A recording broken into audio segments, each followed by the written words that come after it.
뭐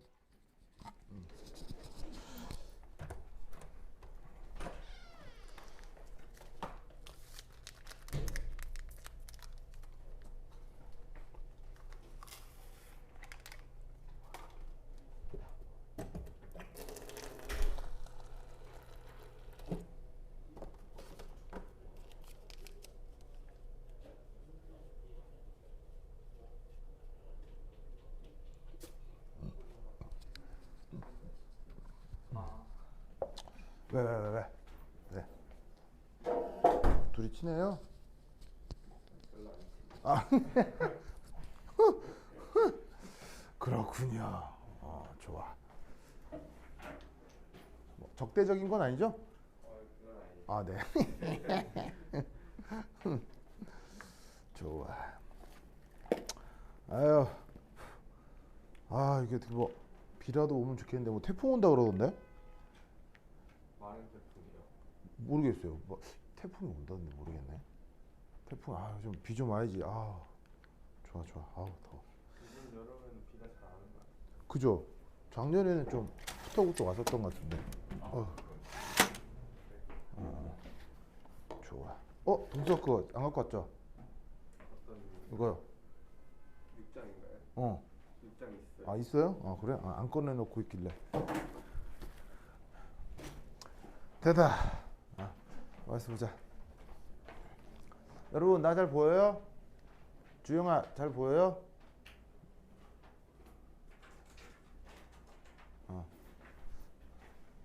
내 동작도 잘 보여요? 야. 자, 동작도 잘 보여요? 헤이. 마이크 테스트. 하나, 둘, 셋. 잘 보여요? 대답해요, 지금. 잘 보인대요? 네. 그래? 좋아. 좋았어. 오케이, 완전 잘 보여. 그래, 땡큐. 자, 이제 가보자.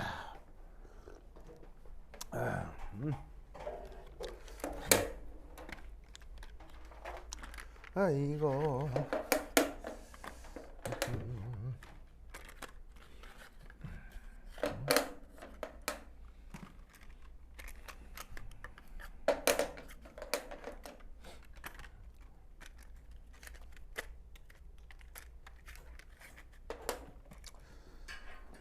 자, 6장. 바로 이제 몰리큘러 오비탈에 대한 얘기를 하고 있죠. 뭐. 여기서 이제 우리가 몰리큘러 오비탈의 달의 마지막 주제, 바로 네 번째, 밸런스 본드 모델.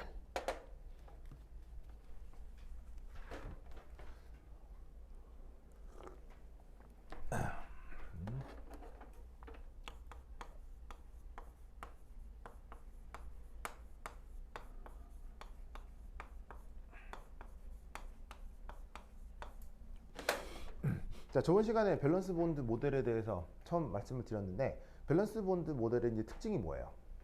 바로 시그마 결합이건 파이 결합이건 그 결합을 하는 그 전자가 거기 그냥 있다, 이렇게 그냥 얘기를 한다고 했었죠.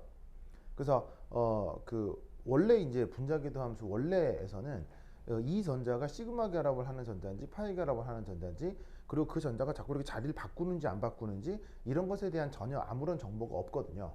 그게 이제 바로 불확정성의 원리 때문이죠.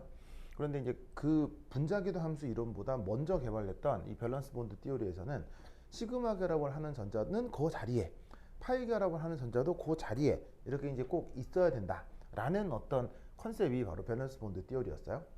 그리고 이 밸런스 본드를 만들기 위해서는 뭐가 필요해요? 각 원자들의 홀 전자쌍이 필요했었죠. 그래서 그 한쪽에서 홀 전자가 오고 다른 쪽에서 홀 전자가 와서 이 둘이가 시그마건 파이건 화학 결합을 이룬다. 그리고 그때 그 밸런스 본드를 구성할 때는 어떻게? 홀 전자를 포함한 원자 오비탈, 홀 전자를 포함한 원자 오비탈을 양쪽에 거서 어떻게? 곱하기로 연결했었죠. 아시겠죠? 그렇죠? 그래서 이제 그 생각을 기억을 해두시면 됩니다. 그래서 이것을 이제 조금 더 익숙하도록 다른 어떤 분자들을 좀 적용을 해보고, 그리고 이제 또 뭐가 있냐면 혼성 오비탈 이론이라고 하는 게 있죠. 그거를 조금 더 이제 좀 표현을 해보도록 하겠습니다. 자, 뭐냐? 자. 오늘은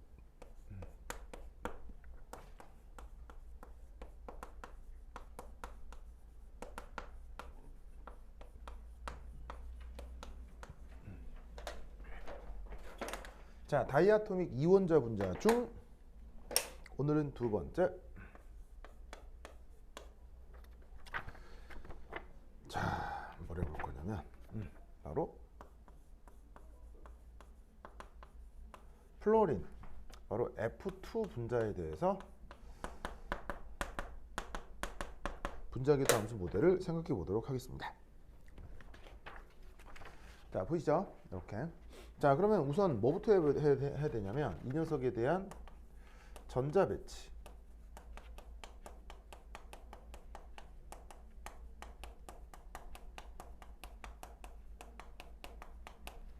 자, 아시다시피 플로린은 최외곽 전자가 7개, 그리고 그 전자 배치가 이렇게 되겠죠. ES2, EPX2, EPY2, EPZ1.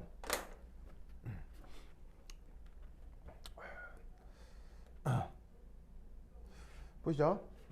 자, 그런데 이 밸런스 본드 띠오리에서는 가장 중요한 게 뭐라고 있어요?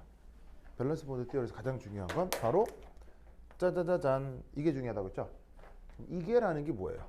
바로 홀전자 배치요.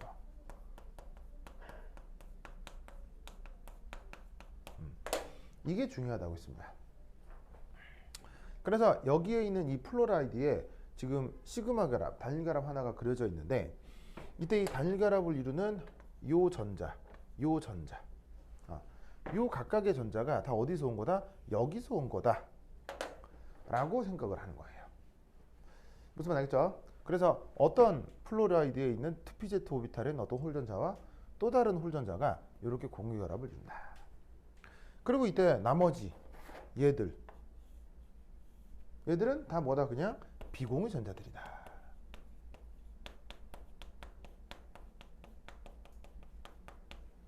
그래서 보시다시피 전자가 쌍으로 들어있는 게 지금 몇 쌍이 있어요. 한 쌍, 두 쌍, 세 쌍이 있잖아. 그게 지금 각 플로라이드 원자당 한 쌍, 두 쌍, 세 쌍 이렇게 있는 거로 이제 인식을 하자, 이런 말이죠.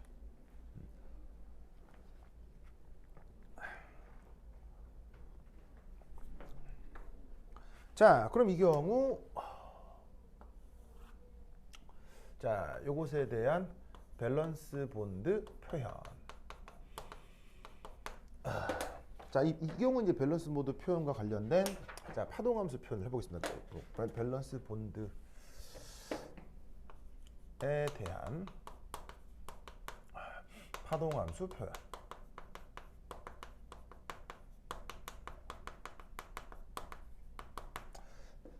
요 이제 밸런스 본드라고 하는 걸 이제 우리가 이제 BB라고 쓰기도 하고 뭐 줄여서 뭐 BBT 이렇게 하기도 하죠. 그래서 밸런스 본드 띠오리, 그래서 밸런스 본드 띠오리, 뭐 여기서는 제목은 모델로 잡았지만 뭐 보통 떼오리 이런 식의 말을 이제 쓴단 말이에요. 그럼 이제 그 BB라고 쓰면 뭐가 되게 거창한 것 같지만 그냥 우리말로 풀었으면 그냥 이거예요. 최외곽 전자 결합. 이거예요, 그냥. 우리가 평소에 뭐 공유결합 같은 걸 루이스 구조를 그릴 때 각 원자들의 최외곽 전자들을 가지고 뭐 이렇게 뭐 8개 맞춰가지고 루이스 구조 그리고 하잖아요. 그러니까 기본적으로 그 화학결합에 대한 어떤 직관은 최외곽 전자들끼리의 상호작용이다. 우리가 이제 이렇게 생각을 한단 말이에요. 그거를 어떻게 보시다시피 파동함수로 표현해보자라는 거죠. 이때 명심할 건 이 밸런스 본드는 최외곽 전자 결합은 얘는 분자기도 함수가 아니라는 것. 이걸 명심해야 돼요. 분자기도 함수가 아니라는 것. 분자기도 함수는요, 우리가 앞에서 배웠던 선형조합하는 리니어 컨비네이션 어토믹 오비탈로 만들었던, 물론 근사적인 방법이긴 하지만 얘들 분자기도 함수는 그 분자기도 함수 안에 이런 식의 비공허 전자쌍도 분자기도 함수 안에 다 포함이 되는 거예요. 그런데 밸런스 본드는 얘네들은 아예 생각도 안 하는 거죠. 그러니까 얘를 생각하지 않겠다는 거는 분자 전체를 고려하는 이론이 아니란 얘기예요. 무슨 말 알겠죠? 그래서 뭐냐면 분자 전체를 고려하는 게 아니라 어떤 화학 결합 이 부분만을 지금 표현하는 방법이다라는 얘기죠. 그래서 이 밸런스 본드 이론은 절대로 분자 궤도 함수가 아니에요. 그죠? 아니고 그냥 화학 결합을 표현하는데 그것에 대한 이 화학 결합에 대한 파동 함수적인 표현이 있을 수 있잖아요. 그거를 해보겠다 이런 말이지. 아시겠죠? 자, 그럼 이제 어떻게 될 거냐? 이렇게. 자, 우선 이런 식의 표현을 해볼 수가 있겠습니다.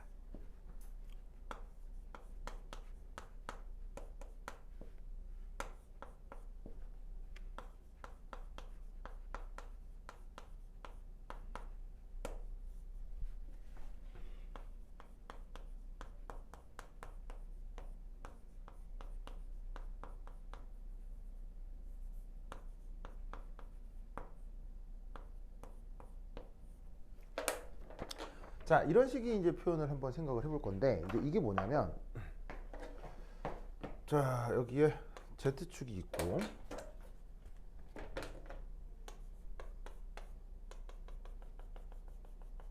자, Z축으로 뻗어 있는 오비탈이, 뭐 예를 들어서 2옆, 2옆, 바로 2p Z 오비탈이죠. 그래서 여기에, 자, 플로라이드 두 개가 있으니까 하나는 A, 하나는 B라고 합시다. 그럼 여기에 A 원자가 있고, 그 다음에 어쨌건 A하고 B가 결합을 해가지고는 뭐 저기서 이제 뭐 분자를 이뤘잖아요. 그럼 그때 또 다른 PZ 오비탈이 여기 이제 B 원자가 있다 이런 말이죠. 여기 보시다시피 여기에 있는 두 전자가 하나는 이 A 원자의 PZ 오비탈에 있는 홀 전자, 또 하나는 B 원자에 있는 홀 전자. 그래가지고 요 두 개가 오버랩이 돼서 지금 요 두 개 요게 이렇게 시그마 결합이 되었다 라는 것이지요. 무슨 말 알겠죠? 그리고 여기서 나타나는 비공호 전자 하나 둘 셋 쌍의 비공호 전자는 지금 여기에 표현이 안 돼 있는 겁니다. 밸런스 본드는 비공호 그러니까 화학 결합에 참여하지 않은 것은 관심이 없어요. 그렇죠? 관심이 없어. 그래서 여기에 있는 비공호 전자는 지금 여기에 표기가 안 돼 있어요. 그래서 딱 이 파란 거 두 개를 요걸로만 지금 표현을 한다. 이때 편의상 전자 두 개가 있잖아요. 그러니까 원자 두 개는 A, B로 구분을 하고 하겠죠. 얘도 플로라이드고 플로라이드인데 그냥 A 원자, B 원자로 구분을 하고 그 다음 여기에 있는 두 개의 전자에다가 넘버링을 하는 거야. 너는 1번, 너는 2번 이렇게 전자 각각에다가 넘버링을 하는 거지.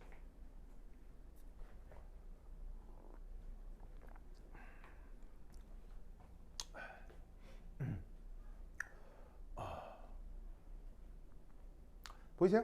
보세요? 그러면 이렇게 그 넘버링을 한 상태에서 이때 여기에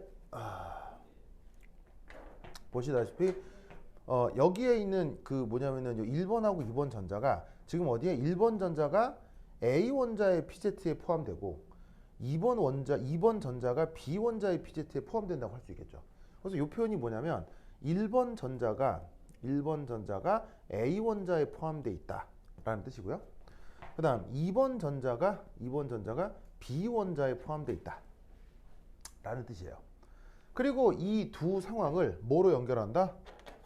이런 식으로 곱하기로 연결하는 것. 그래서 두 파동 함수를 이렇게 곱하기로 연결하는 것이 바로 밸런스 본드 티오리의 가장 중요한 특징이죠. 아시겠죠? 자, 그런데 이렇게 공유결합을 이뤄버리고 나면 여기에 있는 이 1번 전자가 꼭 이 A 원자에만 포함된다라고 할 수 없다는 얘기예요. 이 1번 전자가 사실은 B 원자에도 포함되는 것이라고 생각할 수 있다는 얘기지. 그래서 그 가능성을 옆에다가 한 번 더 써주는 거예요. 그래서 뭐냐면 근데 생각해보니까 1번 전자가 B에도 포함되어 있는 것 같아. 그래서 1번 전자가 B에도 포함되어 있는 것 같아. 아시겠죠? 그리고 여기에 있는 이 2번 전자가 A에도 포함되어 있는 것 같다. 그래서 2번 전자가 A에도 포함되어 있을 가능성을 이렇게 써주는 거예요.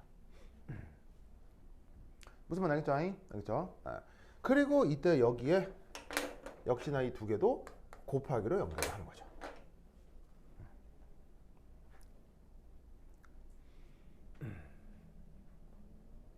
무슨 말 알겠죠? 자, 그런데 이때 보시다시피 이 A 원자하고 B 원자는 사실 동일한 원자예요, 구분되는 원자예요? 동일한 플로라이드 원자잖아요. 그렇죠? 얘도 플로라이드, 얘도 플로라이드니까 사실 1번 전자가 A 원자에 포함될 확률이나 1번 전자가 B 원자에 포함될 확률이나 이게 뭐 다르겠어요? 완전히 똑같겠어요? 완전히 똑같다고 봐야 되겠죠? 여기는 A 원자, B 원자 구분이 안 되니까요. 그래서 지금 어떻게 되냐면 이것과 이것의 양쪽 기여도가 똑같을 거란 얘기예요. 무슨 말인지 알겠어요? 즉 이렇게 될 확률이나 이렇게 될 확률이나 이건 다를 리가 없다는 얘기죠.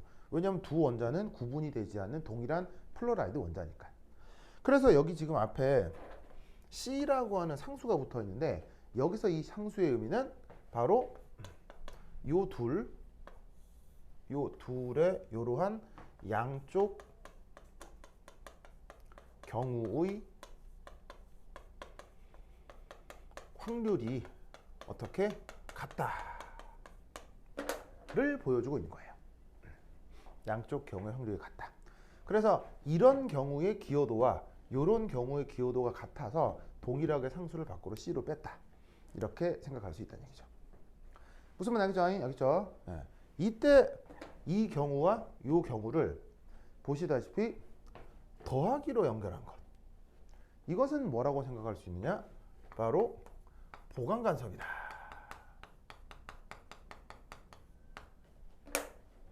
라고 생각해 볼 수가 있는 거예요. 자, 왜냐하면 여기에 있는 PZ 오비탈 같은 경우는 항상 속성이 어떻습니까? 한쪽이 마이너스 값이면 한쪽이 플러스 값이죠. 여기서도 마찬가지로 한쪽이 마이너스 값이면 한쪽이 플러스 값이 될 수 있을 겁니다. 그러면 이런 식으로 두 PZ 오비탈이 오버랩이 될 때 이런 식으로 같은 부호가 이렇게 만날 수가 있겠죠. 같은 부호가 만나는 이런 경우가 보강간섭이 될 수 있고 이렇게 되면 핵과하고 핵 사이에 전자가 존재할 확률은 더더욱 커진다는 의미가 되니까 이 두 경우를 더하기로 연결한 게 바로 본딩, 바로 결합성의 상황을 보여주는 파동함수 표현이다 라는 거예요. 어떤 관점에? 밸런스 본드 띠오리 관점에.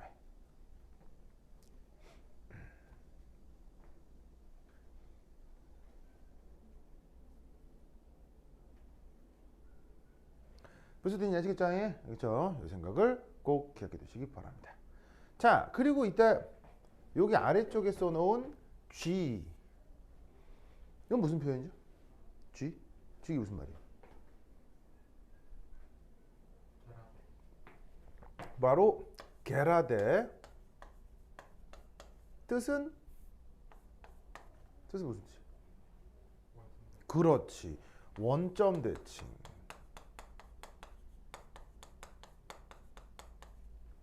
지금 이 상황이 원점 대칭이라는 거예요. 자, 왜냐하면 보시다시피 예를 들어서 가상적인 원점을 이 중간으로 가상적으로 잡을 수 있잖아요. 그럼 이 가상적인 원점에서 지금 얘가 보시다시피 이렇게 원점 대칭으로 완전하게 동등한 상황이 나타나고 있다는 얘기예요. 무슨 말 알겠죠? 예를 들어서 여기 가상적인 원점을 기준으로 이렇게 직선을 딱 그으면 이 부분의 함수값하고 이 부분의 함수값이 지금 같아요, 달라요? 완전히 똑같죠? 그렇죠? 그리고 이 원점을 기준으로 뭐 아무렇게 이렇게 딱 보조선을 그으면 여기서의 함수값과 여기서의 함수값도 부호나 뭐 크기나 완전히 동일할 거란 얘기죠. 아시겠죠? 그래서 이렇게 원점 대칭이 되는 이런 상황에 대해서 이렇게 게라데라는 표현을 쓸 수 있다 이런 말이에요.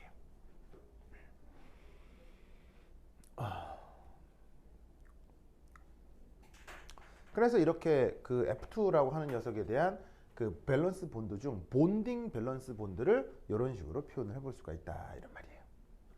무슨 말 알겠죠? 그렇죠? 자, 그렇다면 이 녀석이 이제 1번 상황이라면 보이다시피 뭐 2번. 자, 얘는 뭐 앞에서 본딩 했으니까 얘는 엔타이 본딩 뭐 이렇게 생각할 수 있겠죠? 자, 그럼 얘는 어떻게 표현할 수가 있느냐? 이렇게 하고 한 다음에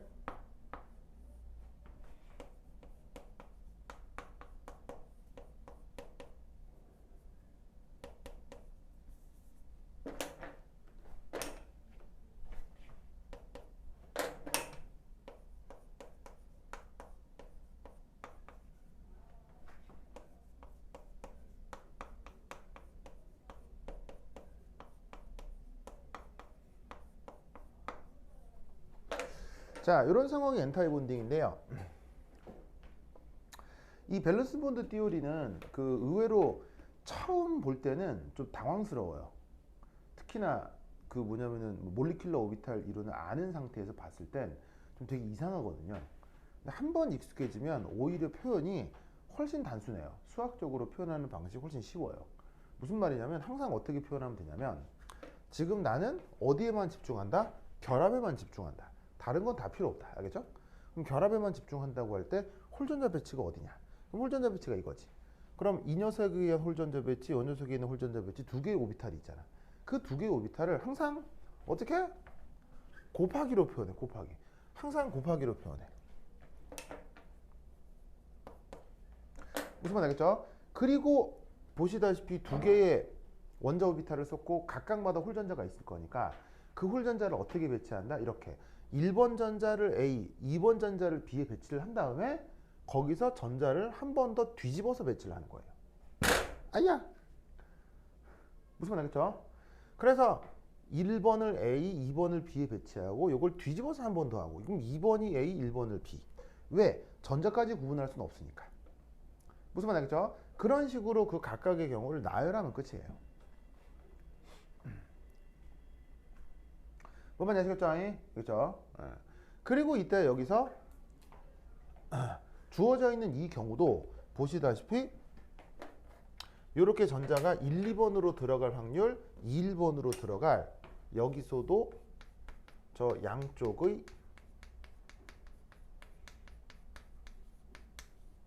확률이 같다고 생각할 수 있는 거죠. 그래서 이 녀석에 대한 기여도, 이 녀석에 대한 기여도가 똑같기 때문에 그냥 상수를 바깥쪽으로 그냥 뺐다 이렇게 생각하면 되고요. 그런데 이제 지금 하려고 하는 건 바로 엔타이 본딩이란 말이에요. 바로 반결합 상황. 그럼 여기서는 뭐가 나와야 되냐면 보강이 아니고 상쇄 상황이 나와야 되겠죠. 그게 뭐 어떻게 표현될 수 있겠어요? 이렇게 지축에 대해서 자 마찬가지로 이렇게 A 원자 이렇게 B 원자의 EPZ 오비탈이 있는데 자 여기까지 그림은 앞서 여기하고 뭐 완전히 똑같죠. 요거하고 뭐 완전히 똑같죠. 그렇죠? 이때 얘가 어떻게 돼? PZ 오비탈의 특성상 한쪽이 마이너스 함수값이면 한쪽은 플러스 함수값. 그리고 한쪽이 마이너스 함수값이면 한쪽이 플러스 함수값. 인체로 앞서 얘기했던 시그마 결합을 이루는 홀전자가 여기도 있고 여기도 있고 여기 이렇게 두 개가 홀전자가 있을 수 있다 이 말이에요. 아시겠죠? 그럼 아시다시피 이렇게 서로 다른 부호끼리 상호작용을 할 때를 우리가 뭐라고 하는 겁니까? 상쇄간섭이라고 하고 서로 다른 부호가 만나는 상쇄간섭을 우리가 보통 마이너스 이렇게 표현을 해주는 거죠. 아시겠죠? 그렇죠?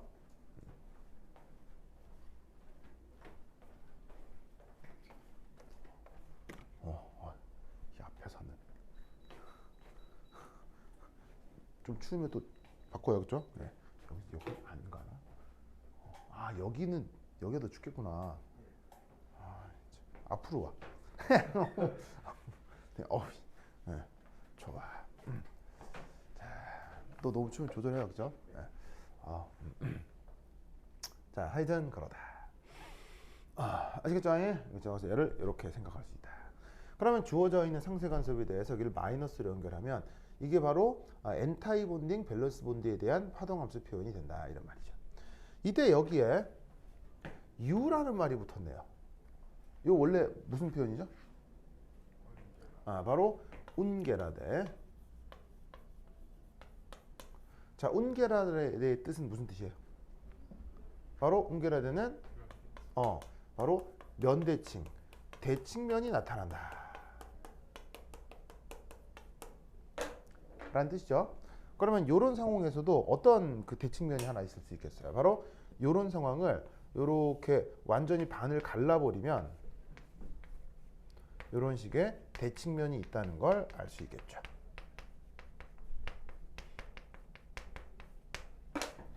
아시겠죠? 그래서 이게 저 F2에 대한 본딩 밸런스 본드, 엔타이 본딩 밸런스 본드에 대한 표현입니다.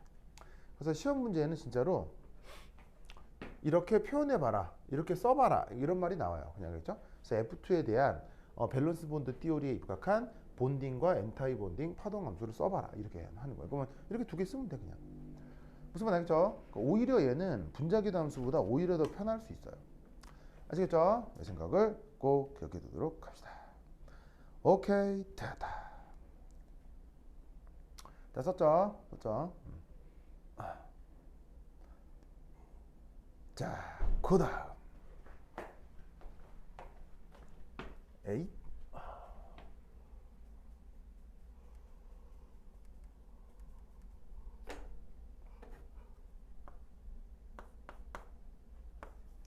세 번째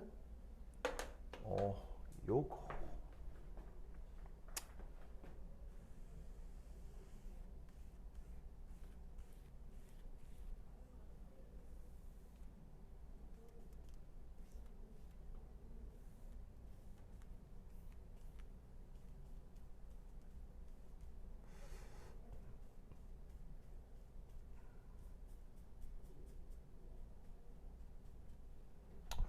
어허 에잇 다시 써야겠다 그냥 다시 쓰자.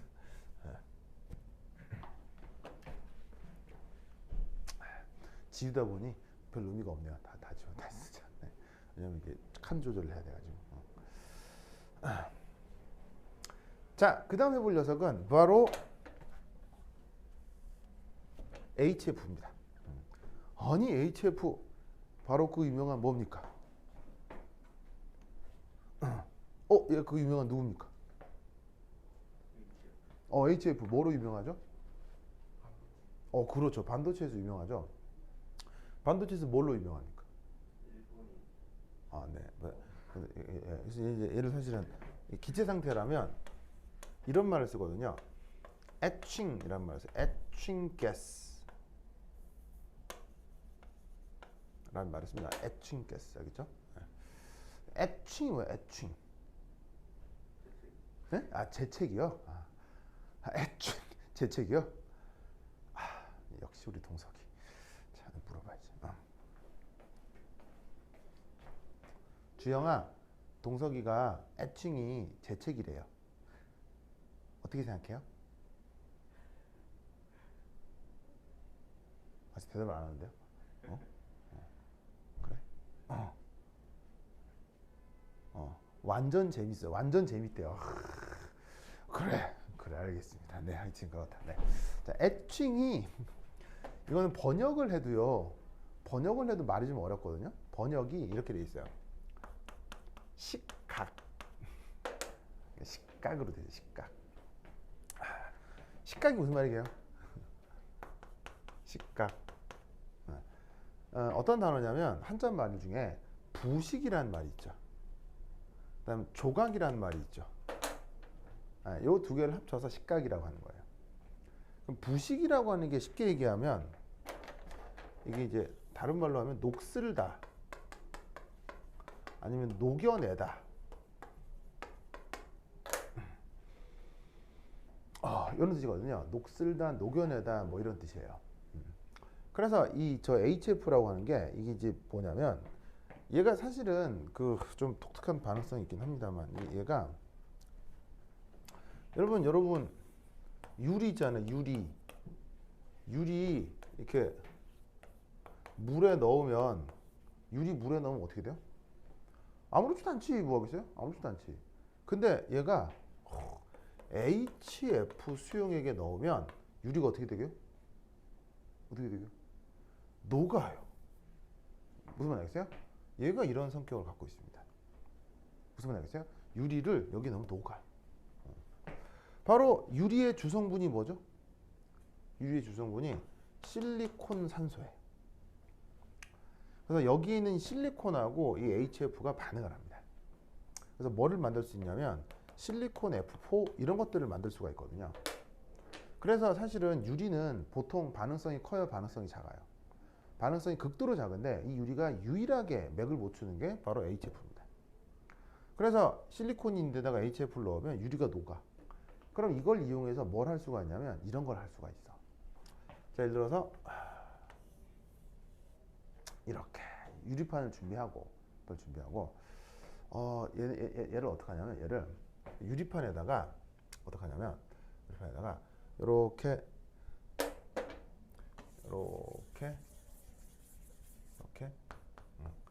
양초칠을 해. 무슨 말이겠어요? 양초를 녹여가지고 표면에 딱 입혀. 그런 다음에 여기다가 이게 양초를 파. 예를 들면은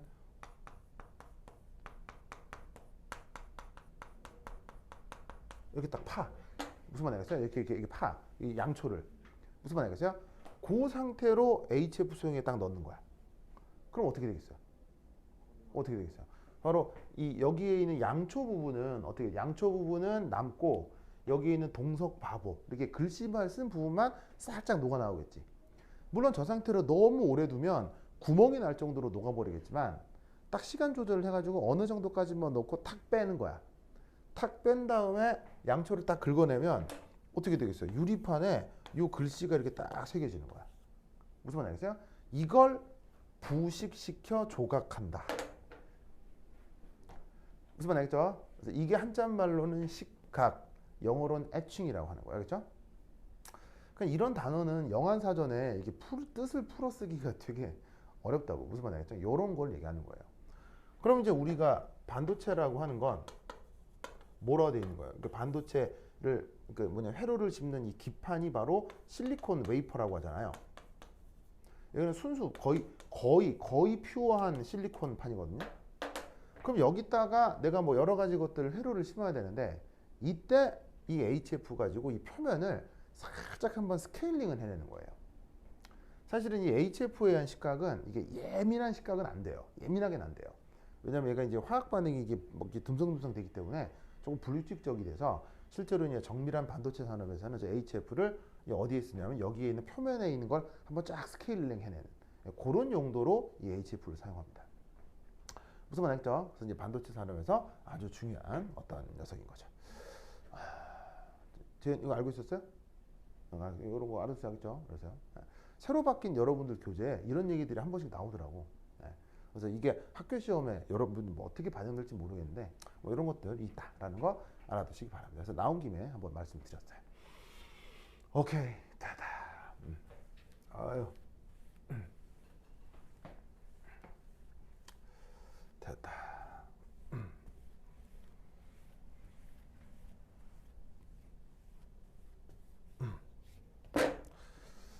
그래서 이제 저기 우리나라의 역대 대통령 중에 아주 유명하신 분이 있죠.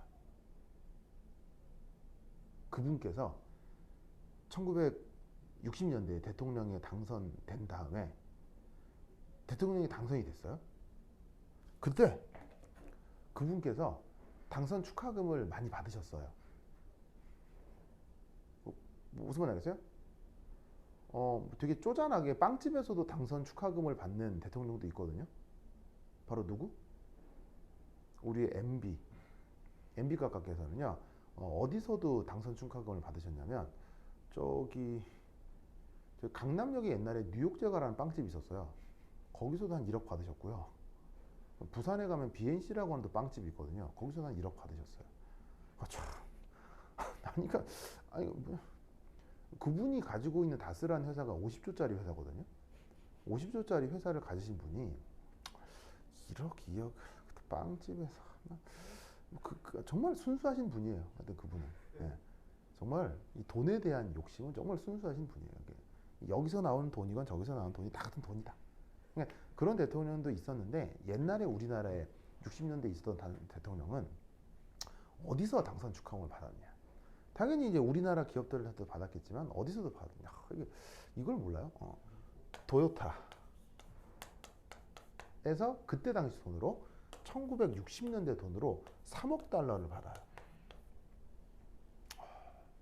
그럼 잡아. 그냥 60년대 3억 달러를 받았다고. 그럼 이게 지금으로 판 사람은 얼마겠어요? 근데 무슨 말인지 알겠어요? 근데 잘 생각해 보면 이 회사는 우리나라 회사예요? 다른 나라 회사예요? 안 이상해요?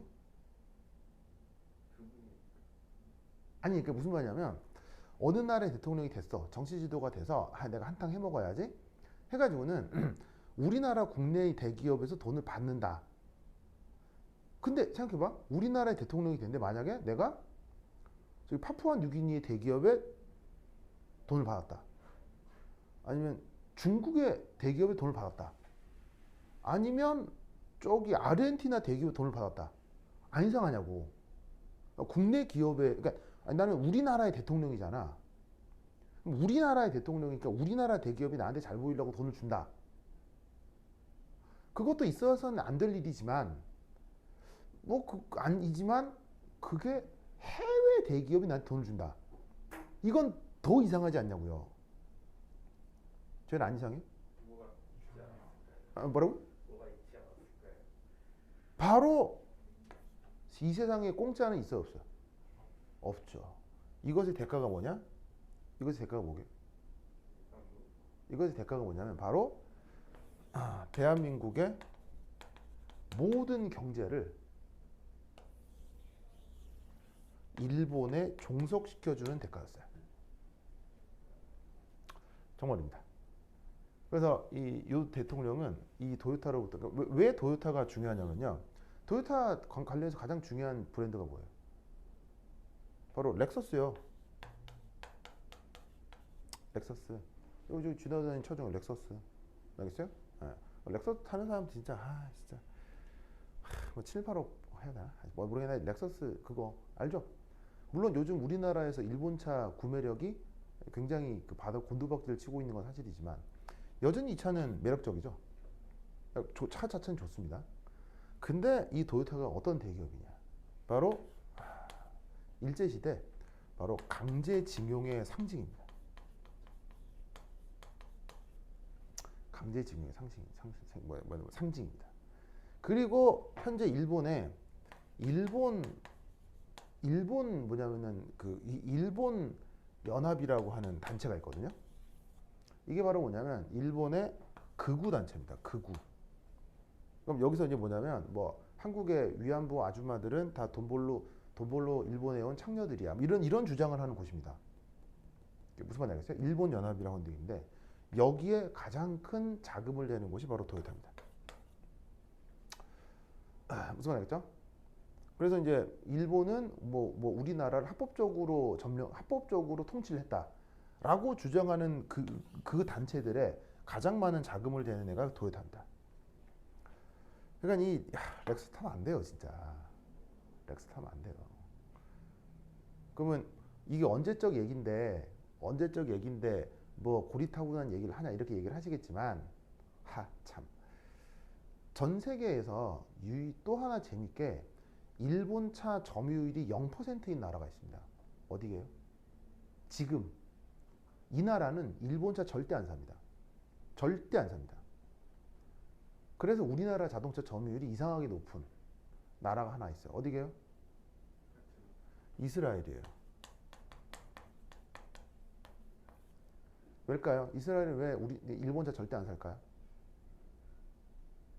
왜 안 사냐면 이스라엘은 누구의 핍박을 받았어요? 바로 독일 나치의 핍박을 받았잖아요. 아니, 독일한테 막 유대인 학살 당하고 그랬잖아요. 근데 2차 세계대전 때 이 나치가 누구랑 연합했어요? 바로 일본이랑 연합했죠. 그래서 이스라엘 사람한테는 일본은 곧 나치예요. 그래서 지금도 이스라엘은 그 뭐냐면 일본차 점유율이 0%. 아무도 안 사요.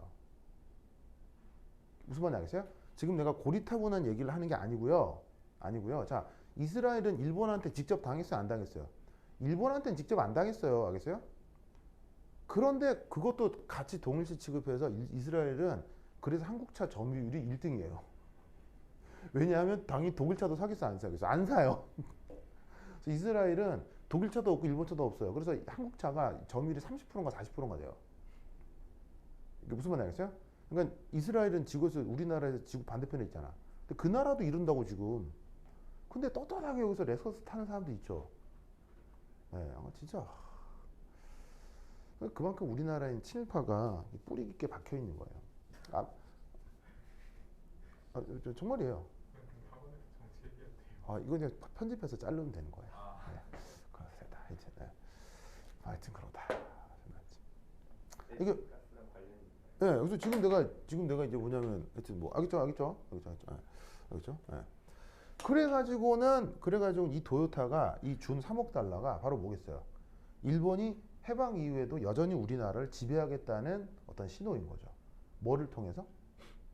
경제를 통해서. 그래서 이때 이후로 대한민국은 지금까지요. 대일본 계속 적자예요. 얼마나? 300억 달러. 매년. 즉 일본한테는 매년 300억 달러 적자예요. 우리 경제 규모가 이렇게 그때부터 이렇게 정해져 버려가지고. 무슨 말 알겠어요? 그러면 일본은 지금 상황이 어떠냐? 일본은 매년 그냥 일본은 전체 무역이 200억 달러가 적자인 나라예요. 일본은 지금 망해가고 있기 때문에 매년 200억 달러가 적자예요. 이 말은 무슨 말이냐면요. 우리나라가 없으면 일본은 매년 500억 달러가 적자인 나라예요. 무슨 말 알겠어요? 그러니까 우리나라가 지금 일본을 매겨 살려주고 있는 거예요. 우리나라가 없잖아요. 그럼 일본은 바로 망해요. 그런 경제 규모를 그런 경제 구조를 그러니까 이때 만들어진 거예요. 경제학적으로. 무슨 말 알겠어요? 그러면 어떤 식으로 이렇게 되느냐? 바로 대한민국은 엄청난 수출 강대국이죠. 그럼 수출을 하려면 원자재가 있어야 될 거 아니에요. 그걸 거의 100% 일본으로부터 자재를 수입하는 이런 경제 구조를 이때부터 만들게 된 거예요. 무슨 말 알겠어요? 즉 한국이 수출을 해서 물건을 팔면 당연히 이제 부가가치는 한국에서 높이는 거기 때문에 뭐 우리가 득을 보는 건 맞는데 우리가 돈을 버는 건 맞는데 그 돈의 일부가 그냥 일본이 아무것도 안 해도 그냥 일본으로 일부가 흘러 들어가게 돼 있어요. 그게 200억 달러. 그게 이 300억 달러예요. 그래서 사실은 지금 우리나라는 지금 어때요? 전 세계 7, 8위권 안에 드는 경제 대국이거든요. 근데 그 경제 대국에 얘네가 지금 이게 호수를 꽂고 일정씩 양분을 빨아먹고 있는 상황이에요. 그걸 만들어준 게 바로 이 도요타의 3억 달러 뇌물이에요. 이때 바로 이 이렇게 일본으로부터 우리나라로 수출되는 이런 부자재 중에 바로 반도체 관련 부자재들도 있는 거예요. 그 중에 하나가 저 HF. 그 다음에 뭐 포토리지스트, 뭐 여러 가지 용매 등등등이 있는데 그런 것들을 일본으로부터 수입할 수 있게. 그러니까 이 구조는 이거예요. 어떻게 되냐면 사실은 HF 하나만 해도 일본만 만들 수 있겠어요? 다른 나라 다 만들 수 있겠어요? 아니 우리나라로 다 만들어요. 다 되는 거예요. 근데 어떻게 이걸 딱 종속을 시키냐면 자 항상 이거예요. 뭔가 제품의 어떤 하나를 쓰면 그걸 공장에 딱 가져다 놨을 때 걔를 사용할 수 있는 공장 설비가 있을 거 아니에요. 그럼 어떤 소재를 가져다가 사용하는 공장 설비에 대한 규격 이걸 1.1cm로 하느냐 1.1cm로 하느냐 1.2cm로 하느냐 규격이 있을 거 아니야. 그 규격을 전부 다 일본에 맞춰 놓은 거예요. 그게 우리나라의 산업이에요. 자, 무조건 그래야 돼요. 굳이 그럴 필요는 없어요. 굳이 그럴 필요는 없는데도 우리나라 산업 전체가 그래요. 이상하죠? 아니 어떤 회사의 규격은 독일 소재의 규격에 맞출 수도 있는 거고 미국 소재의 규격에 맞춰도 되는데 우리나라 대부분 산업은 그 소재의 규격이 다 일본에 맞춰져 있어요. 그러면 다른 나라에서 아무리 좋은 제품을 만들어도요 딱 갖고 왔을 때 이게 안 들어가니까 못 쓰는 거예요. 알겠어요? 아무리 저게 좋아도 그러면 이게 쓰려면 어떻게 해야 돼? 이거 틀을 다시 바꿔 짜야 되잖아. 이게 불가능한 건 아닌데 매우 뭐겠어요? 귀찮다고. 안 그래도 한국은 빨리빨리 돌아가고 수출 잘 되는데 그냥 쓰자 이렇게 되는 거야. 그냥 쓰자인 거예요. 그러니까 굳이 일본 게 좋아서가 아니고요. 바꾸기 귀찮아서 그냥 한국에서 그냥 쓰자 한 거예요. 그냥 쓰자. 그런 식으로 일본은 해방 이후 지금까지 계속 매년 300억 달러를 한국으로부터 가져가고 있는 거예요. 즉 한국은 아직 일본으로부터 독립을 해본 적이 없는 거예요. 아직 독립 상태가 아니에요. 아직 종속 상태인 거예요. 그런데 이걸 누가 이상하게 끊어줬다? 바로 일본이 이걸 끊어버린 거예요. 미친 거예요, 일본 입장에서는. 일본은 이 상태를 가만히 유지하고 가만히 있어야 돼요. 조용히 가만히 있으면 그냥 알아서 300달러 매년 들어오는 구조인데 이거를 일본의 아베 정권에서 터뜨린 거예요.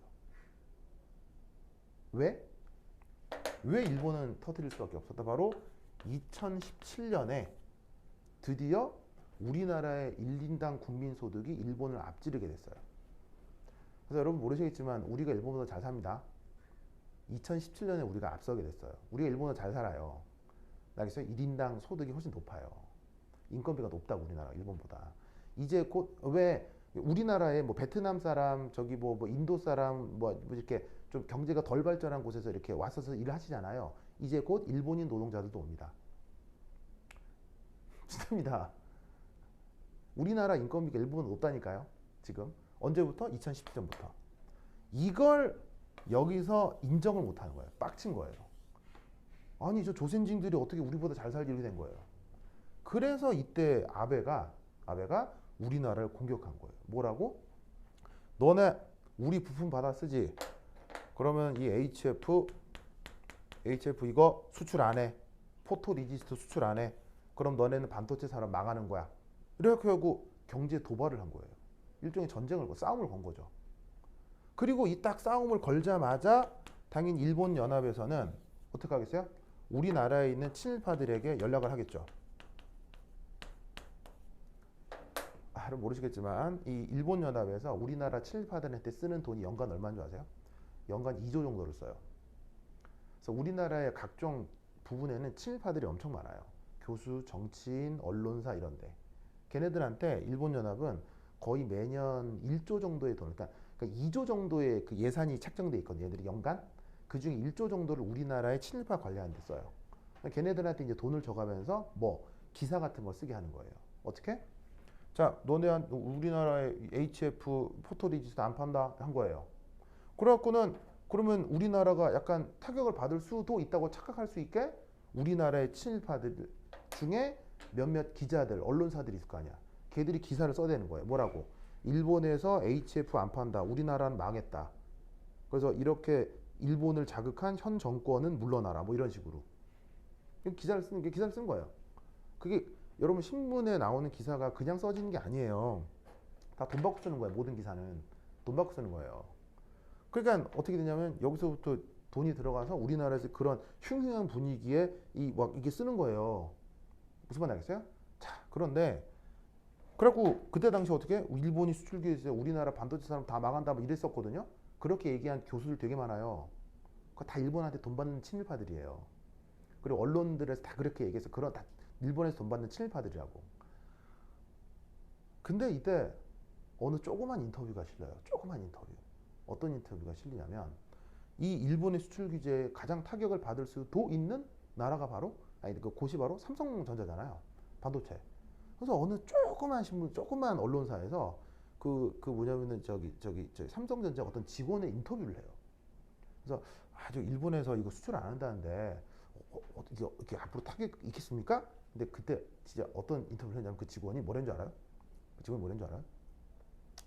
아, 한 일주일 밤새면 돼요. 근데 무슨 말인지 알겠어요? 뭐냐면 우리가 일본 것을 썼던 것은 일본께 정말 좋아서가 아니에요. 일본 거는 첫 번째 이미 규격이 틀이 있고 두 번째 일본 거는요. 놀라지 마세요. 일본 거는 가격이 기본적으로 쌉니다. 싸서 그냥 썼던 거예요. 그리고 일본의 제품 수준은요. 하이 퀄러티 같아요? 아닙니다. 그냥 중간 정도입니다. 그냥 일본의 제품 퀄러티는 기본적으로 그냥 뭐 쓸만한데 쌉니다. 그리고 굳이 규격을 바꾸기 귀찮아서 우리나라 대기업이 안 바꿨던 거지 이걸 대체할 게 없어서 안 바꿨던 게 아니에요. 그러니까 그 직원 입장에서 그냥 귀찮게 된 거야. 그냥 이게 심각한 게 아니고 귀찮아 밤새 이게 된 거야. 야근 이렇게 된 거야. 무슨 말 알겠어요? 그래 결국 어떻게 됐어요? HF는 거의 100% 국산화가 됐어요. 한국 중소기업 중에 일본 거보다 100배가 더 성능이 좋은 HF를 만드는 업체가 있었거든요. 우리나라에 있었어요. 그래서 사실은 우리나라의 HF 생산 기술도 좋았는데도 규격에 안 맞아서 계속 우리나라 삼성이나 하이닉스에서 일본 걸 썼던 거예요. 안 판다니까 어떻게 되겠어요? 아이 귀찮아 하면 규격 바꾸고 우리나라 제품 딱 꽂아 쓴 거예요 그냥. 뭐 더 잘 되지 뭐. 더 잘 되지. 그리고 이때 잘 봐. 결국 이런 구조라는 거는요. 사실은 우리나라가 일본의 거대한 고객이라는 거예요. 그럼 자 생각해봐. 내가 중소기업을 하는데 그냥 다 이걸 다 떠나서 내가 중소기업을 하는데 내 물건이 삼성전자에 납품돼. 만약에 내가 우리나라 사람도 아니고 예를 들면 뭐 독일이나 영국이나 뭐 미국에 있는 어떤 중소기업 사장인데 내 물건이 삼성전자에 납품돼. 이건 자랑이 아니야? 내가 중소기업 사장인데 내 물건이 저기 뭐냐면 삼성전자나 뭐 아니면은 저 현대자동차나 아니면은 저기 하이닉스에 내가 내 물건 내 소재가 납품돼. 이건 자랑이 아니야? 어마어마한 거지. 무슨 말인지 알겠어요? 삼성전자에 납품할 수 있다는 순간 그 중소기업은 은행으로부터 대출 막 이빠이 끌어당길 수 있어요. 그러니까 이게 어떻게 되냐면 이 미친 짓을 한 건데 바로 어떻게 되겠어요? 바로 전 세계 수없이 많은 중소기업에서 우리 제품 써주세요 해가지고는 일본의 이 반도체 관련 소재들이 다 끊어지고 유럽, 그 다음에 러시아, 그 다음에 다른 미국 쪽의 중소기업 제품들이 납품이 되기 시작한 거예요. 그래서 결국 어떻게 됐다? 일본은 그 이후로 완전 망해버린 겁니다. 하여튼 그렇다. 그래서 사실은 이게 1960년대 체결됐던 이 경제 규조, 경제 이 어떤 구조가 일본이 조용하게 넘어갔으면 영원히 안 바뀌었을 거예요. 왜? 한국은 바쁘게 돌아가는 나라기 때문에 그냥 넘어갔을 거예요. 우리나라 사람들 이게 쪼잔하게 또 안 하거든. 그냥 뭐 괜찮으면 간다고. 근데 얘들이 호랑이의 코털을 건드린 거지. 바로 그 유명한 에칠가스 HF. 알겠죠? 그래서 항상 이걸 보면서 이게 이제 사실은 분자기도 함수 할 때도 나왔죠. 그리고 지금도 나왔고 그 다음에 산연기 할 때도 계속 나올 텐데 이걸 볼 때마다 항상 이 생각을 하세요. 알겠죠? 알겠죠? 자, 그럼 이때 연여사. 자, 요거에 대해서 원자 상태 전자 배치부터 한번 생각을 해봅시다. 그래야 뭘 할 수 있으니까 홀전자 배치를 가지고 밸런스 본드를 얘기할 수 있으니까요. 자, 그럼 여기서 플로라이드는 여기 있죠. 그럼 여기서 또 누구를 해봐야 되겠어? 여기에 있는 슈쇼. 자, 슈쇼의 최외각 전자 배치는 어떻게 됩니까? 그냥 1s1이겠죠. 맞나요? 자, 밸런스 본드 시어리에서 중요한 게 뭐라고 했어요? 홀전자 배치라고 했죠. 그럼 여기서 중요한 홀전자 배치가 바로 얘겠지. 그러면 이 경우 분자궤도 함수가 아니고요. 이 화학 결합, 최외각 화학 결합은 누구로 표현된다는 얘기예요? 바로 요 놈하고 요 놈으로 표현된다는 얘기지. 알겠죠? 자, 그럼 여기서도 아까 했던 것처럼 첫 번째 1 본딩. 자, 어떻게 해주시면 되겠습니까? 이 경우도 자 파이라고 쓰고요. 뭐 본드라는 말을 써도 그만 안 써도 그만이에요. 자, 어떻게 표현할 수가 있냐면 요렇게 보시다시피 1s 수소 1 2pz 플로라이드 2 1s 수소 2 2pz 플로라이드 1. 자, 보이세요? 보이세요? 자, 어떤 상황이냐면 자, 여기가 이제 Z축, 핵간축이고 여기에 예를 들어서 자, 요게 수소의 1s 오비탈이라고 합시다. 그리고 요게 플로라이드고 그 녀석의 2pz라고 합시다. 여기 루이스 구조상 시그마 결합 전자쌍이 두 개가 있잖아요. 그게 지금 여기도 있고 여기도 있고. 그리고 이 두 개의 전자에 대해서 각각 뭐 1번이다, 2번이다 라고 해보자 이런 말이에요. 그러면 이 표현은 뭐겠어요? 이 표현은 밸런스 본드 띠오리에 상상하는 거 각각의 홀 전자가 이거죠. 1번 전자가 수소의 1s 오비탈에 있고 2번 전자가 플로라이드의 EPZ 오비탈에 있고 그걸 뭐로 연결하죠? 이 두 개를 뭐로 연결해요? 이 두 개를 곱하기로 연결하고 그런데 이 1번 전자하고 2번 전자는 사실 구분이 안 되죠. 그래서 이 전자를 바꿔서 다시 한번 두 파동함수를 곱하고 이게 바로 밸런스 본드 시오리에서 가장 많이 등장하는 녀석이죠. 가장 많이 등장하는 표현 방법입니다. 무슨 말 알겠죠? 알겠죠? 자, 이제 여기에 있는 요 놈하고 요 놈. 요 둘에 대한 또 뭐가 있을 수 있겠어요? 바로 곱하기 C1 곱하기 C2에 자, 이 C1과 C2는 보시다시피 각각의 기여도가 되겠습니다.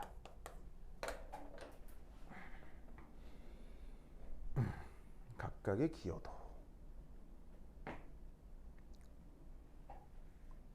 보이죠? 즉, 이 두 개의 전자가 이렇게 배치되어 있는 상황, 이렇게 배치되어 있는 상황. 이게 왜 각각의 기여도가 다를 수 있냐면 이 둘의 전기임 송도가 다르죠. 전기임 송도가 다르기 때문에 전기임 송도가 큰 쪽에서 전자를 오히려 조금 더 많이 포함할 수 있다고요. 그러다 보니까 이런 경우와 이런 경우에서의 각각의 기여도가 지금 같다 다르다? 기여도가 다르기 때문에 이런 식으로 C1, C2로 구분을 해놓은 것입니다. 알겠죠? 근데 지금 만약 이 상황이 본딩의 상황이다 라고 하면 여기다가 어떻게 해줘야 되겠어요? 바로 보강 간섭이라고 표현을 해줘야 되겠죠. 그 말은 여기다가 이 둘을 플러스로 연결하면 된다는 얘기겠죠. 아시겠죠? 그러면 그게 여기서 오비탈 쌓인 상황에선 어떻게 되겠습니까? S 오비탈은 표면이 항상 같은 부호죠. 그게 지금 플러스라고 합시다. 자, 여기에 있는 PZ 오비탈은 한쪽이 마이너스 함수값을 가지면 또 한쪽은 플러스 함수값을 갖죠. 이런 식으로 이렇게 같은 오비탈 사인이 오버랩이 되면 이런 상황을 우리가 또 보강 간섭이라고 할 수 있죠. 알겠죠? 그래서 이런 식의 본딩 상황을 밸런스 본드로는 이렇게 표현을 할 수 있다 이런 말입니다. 알겠죠? 자, 그리고 이땐 G, U 표현이 없습니다. 자, G, U 표현이 뭐예요? G, U 표현. 바로 여기 밑에 썼던 게라데 혹은 운게라데 이런 표현을 얘기하는 겁니다. 그런 게 지금 있다 없다? 지금은 게라데, 운게라데 표현이 나타나지 않습니다. 알겠죠? 나타나지 않습니다. 왜냐? 지금 양쪽 원자가 하나는 수소고 하나는 플로라이드죠. 이렇게 서로 다른 이종액에서는 게라데, 운게라데 표현이 없습니다. 이 말은 아까 무슨 예를 들었어요?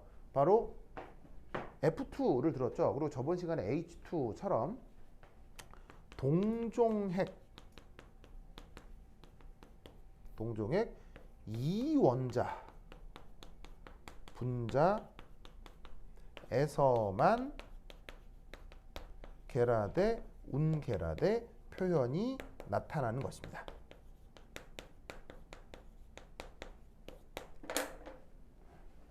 알겠죠? 이런 식으로 양쪽이 서로 비대칭인 원자들 사이에서는 게라데, 운게라데 표현이 없습니다. 그래서 여기 지금 아무것도 없다는 거.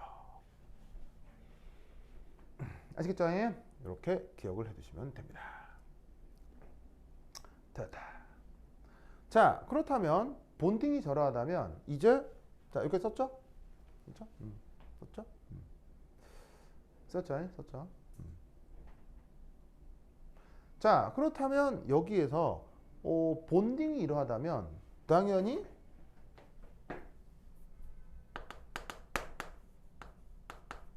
엔타이 본딩은 어떻게 표현할 수 있겠어요?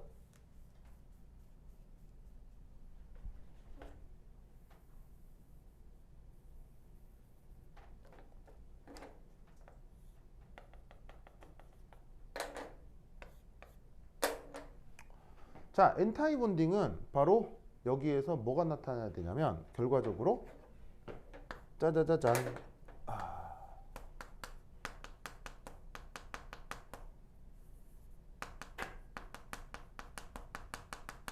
상쇄 간섭이 나타나야 되거든요. 그래서 이 양쪽의 경우에다가 마이너스로 연결을 해두는데 이 경우 그 사실은 기여도도 사실은 좀 달라집니다. 그래서 본딩에서의 약 두 부분의 기여도와 엔타이 본딩에서 두 부분의 기여도가 다를 수 있기 때문에 실제로 다릅니다. 앞에 붙어 있는 상수도 사실은 약간씩 달라집니다. 그래서 그거를 좀 다시라고 표현을 할게요. 그리고 이때 엔타이 본딩의 경우는 표현을 이렇게 백설표를 넣어주죠. 그래서 엔타이 본딩의 경우는 이런 식으로 표기를 해주기도 하죠. 자, 이 경우도 당연히 계라대 온계라대는 없고요. 서로 비대칭인 이종액 이원자 분자니까.